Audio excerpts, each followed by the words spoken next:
Bonsoir à tous, merci d'être avec nous. Voici les titres que la rédaction a choisi de traiter pour vous. Edwina et Laetitia font partie des 8 volontaires embauchés à l'association Saint-Vincent-de-Paul. Elles sont engagées pour aider la société pendant 10 mois. Voici le principe du service civique volontaire. Nous irons les voir sur le terrain.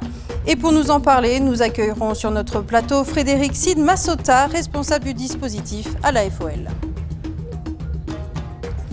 Vous les voyez dans les aquariums, mais est-ce que vous êtes déjà passé de l'autre côté de la vitre? Eh bien, dès aujourd'hui, l'aquarium des Lagons propose des visites en coulisses. À quoi ressemble l'envers du décor? Réponse dans ce journal. Le nombre de demandeurs d'emploi en baisse, moins 4% précisément par rapport au troisième trimestre 2017. Par rapport à la même période en 2016, l'IDCNC vient de publier les derniers chiffres. 3 domaines professionnels sont particulièrement concernés: la construction, le bâtiment, les travaux publics, les supports d'entreprise et l'hôtellerie. L'engagement volontaire au service de l'intérêt général ou service civique est en place depuis 2011 au pays. Edwina et Laetitia ont intégré ce dispositif auprès de l'association Saint-Vincent-de-Paul. Quelle est leur mission? Antoine Reiss et Michel Pimbé. Depuis 4 ans, la société Saint-Vincent-de-Paul accueille des jeunes en service civique volontaire. Leur mission se confond avec celle de la société: aider les personnes seules et démunies. C'est le cas d'Edwina, en mission de 10 mois à l'épicerie solidaire. Je suis en mission ici pour gestion de l'épicerie solidaire et l'organisation aussi. Je suis ici pour 10 mois, j'ai commencé le 15 décembre, donc ça fera déjà 1 mois la semaine prochaine que je suis ici. Ce qui me plaît, c'est surtout le contact avec les gens, voilà, quand des personnes viennent me demander des renseignements et tout. Puis voilà, c'est aussi me rendre utile. Bonjour Edwina, ça va?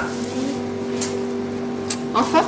Oui, ça va. Ce sont des personnes qui viennent d'apporter tout ce linge. Oh, c'est tout ça. Waouh, bah dis donc, super. Bon, bah écoute, je vais t'aider si tu veux. Marie-France Michel, présidente de la société de Saint-Vincent-de-Paul, veille au bon déroulement des missions des 8 volontaires embauchés. Demain, on aura des bénévoles et on va pouvoir trier le linge convenablement. Alors donc voilà, nous sommes à Ducos, où est installée donc notre vestiboutique, et dans laquelle il y a une bénévole qui est là tous les jours, et une jeune en service civique, Laetitia, qui est toujours tous les jours, tous les matins, donc de 8h à 14h, donc c'est ouvert. Je trie tout ce qui est linge homme, femmes, enfants, petites filles, petits garçons. Ensuite, je les étiquette. Tout ce qui est tri, il faut qu'il n'y ait pas de taches ou pas de linge troué, ou voilà. Et après, ce que je gagne, c'est à peu près dans les 70 000 francs par mois. Il y a une amie qui avait déjà fait un service civique, elle m'a dit que c'était bien. Et du coup, j'ai décidé de faire à Saint-Vincent-de-Paul car c'est une association, c'est pour aider les gens. Saint-Vincent-de-Paul, c'est ça, c'est sa politique, c'est aller vers l'autre. Et donc, sur chaque site, c'est ce qu'on demande aux jeunes en service civique, c'est d'accueillir. On leur explique comment il faut faire, on leur dit qu'il va falloir du temps, mais qu'ils n'hésitent pas, un sourire, une petite parole avec les personnes qu'elles accueillent. Et ça passe très très bien. Voilà, nous on sait que quand ils quittent notre structure, eh bien, ils le disent, ils sont bien dans leur basket. Laetitia espère acquérir de l'expérience grâce à ce dispositif pour pouvoir continuer ses études. Saint-Vincent-de-Paul recherche 5 nouveaux jeunes pour les nouvelles missions à la rentrée. Ils devront travailler au centre de tri pour le linge, à l'épicerie solidaire ou à la logistique pour le dock. Avis aux jeunes motivés, recrutement le 1er février. Le service civique, on continue d'en parler. Ce soir, nous accueillons sur notre plateau Frédéric Cid Massota, responsable du dispositif service civique à la FOL. Bonsoir. Bonsoir. Alors, la FOL fait partie des services qui gèrent le dispositif service civique, mais ce n'est pas le seul. Alors le service civique, il est en place depuis 2011 au pays. Il est ouvert aux jeunes de 16 à 25 ans et jusqu'à 30 ans pour ceux qui sont en situation de handicap. C'est un dispositif destiné aux jeunes, mais est-ce qu'il est réservé que à ceux qui sont hors du circuit scolaire ou pas du tout? Pas du tout, en fait, c'est vraiment ouvert à tous les jeunes. Il y a une condition, c'est la condition d'âge, effectivement, 16 à 25 ans. Aucune exigence de diplôme ou d'expérience au préalable. On peut être scolarisé, on peut être même salarié. C'est tout à fait compatible avec un emploi. La difficulté, évidemment, c'est de faire coïncider des emplois du temps. Quand on est scolarisé, un service civique, c'est 24 heures hebdomadaires. 24 heures hebdomadaires. Est-ce que c'est compatible avec un emploi du temps de scolaire? Pas toujours, ça dépend. Quand on est étudiant, des fois, oui, c'est possible. Salarié, c'est pareil. On peut être à mi-temps, par exemple, et conjugué avec un service civique. Et on s'engage pour combien de temps? Alors, la durée minimale, c'est 6 mois. Au maximum, 10 mois. Sur le papier, c'est jusqu'à 12 mois, mais c'est vraiment pour des missions très, très spécifiques et avec un accord préalable de la métropole, de l'agence du service civique. Donc, voilà, 6 à 10 mois d'engagement. Alors, on vient de l'entendre, c'est à peu près 74 000 francs par mois, la rémunération. L'indemnité, c'est pas un salaire, hein, c'est bien une indemnité. D'accord.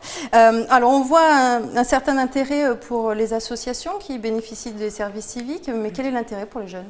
Alors, en fait, c'est vraiment basé sur un donnant-donnant, c'est-à-dire que, évidemment, les structures d'accueil, qu'elles soient associatives ou les collectivités, puisqu'une mairie, un établissement scolaire, du secondaire comme du primaire, peut avoir un service civique, elles bénéficient de la jeunesse de ces jeunes volontaires, de leur œil nouveau, de leur dynamisme, de leur envie de se mettre au service de l'intérêt général. Et pour les jeunes, pour certains, c'est vraiment cette première expérience qui leur fait tant défaut pour arriver sur le marché de l'emploi. C'est aussi une ouverture, découvrir de nouveaux métiers, découvrir de nouveaux horizons. Est-ce que c'est aussi une opportunité pour les jeunes qui n'ont pas peut-être de perspective pour la rentrée, de faire appel au service civique? Bien sûr, absolument. Pour ceux... En fait, moi j'ai coutume de dire qu'il s'agit pour un jeune d'une petite parenthèse citoyenne dans sa vie. Un service civique, on n'en fait qu'un seul dans sa vie. C'est vraiment l'idée. Donc il faut bien le choisir. Aujourd'hui, on a le choix ici en Nouvelle-Calédonie. On a le choix, il y a quand même pas mal de missions qui sont proposées. Alors, vous avez des exemples? Oui, alors on a... là actuellement, nous, la FOL, encore une fois, on n'est pas les seuls à proposer du service civique, mais on a 6 missions là à pourvoir dans les prochains jours. Des missions à Saint-Vincent-de-Paul, comme on l'a vu.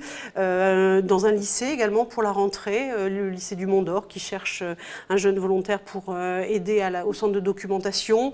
Une école primaire également, une école Montessori qui cherche un jeune volontaire. On a vraiment de différentes missions et puis tout au long de l'année, puisque j'en ai vraiment tout au long de l'année à proposer.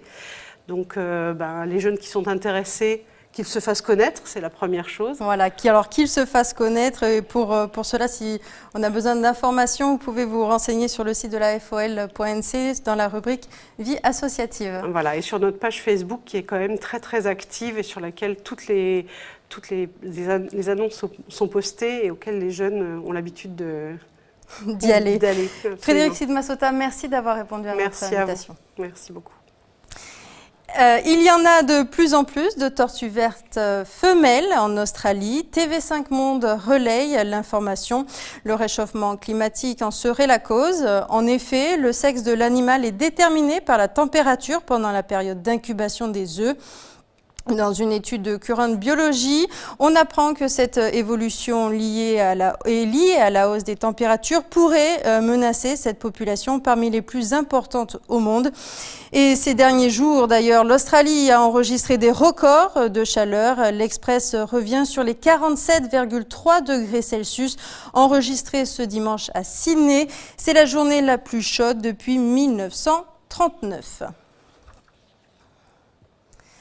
L'Aquarium des Lagons, c'est près de 300 espèces d'animaux du beau monde qui demandent beaucoup de soins et aussi beaucoup de petites bouches à nourrir. Depuis ce matin, une équipe de techniciens propose de les suivre en coulisses pour vous rendre compte de l'envers du décor.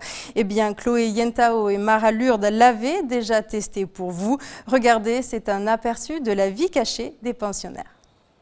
Tu viens nous aider aujourd'hui? Oui, avec plaisir. Par contre, on commence.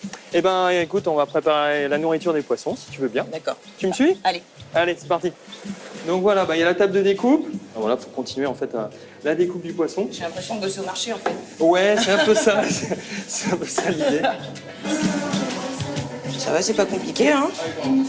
Ok, alors Yann, je vois qu'il y a déjà des barquettes qui ont été préparées. Oui, tout à fait. C'est pour il y a combien d'individus à nourrir dans l'aquarium? Alors il y a à peu près 600 poissons. Ah oui. Mais voilà, en fait 600 poissons, ça peut être des poissons, sont tout petits. Et tout petit. Voilà, ils peuvent faire 5 grammes. Et puis ça peut être des poissons de plusieurs kilos comme les requins. Hein. D'accord. Ils vont pas tous manger la même chose. Alors justement, qu'est-ce qu'ils mangent?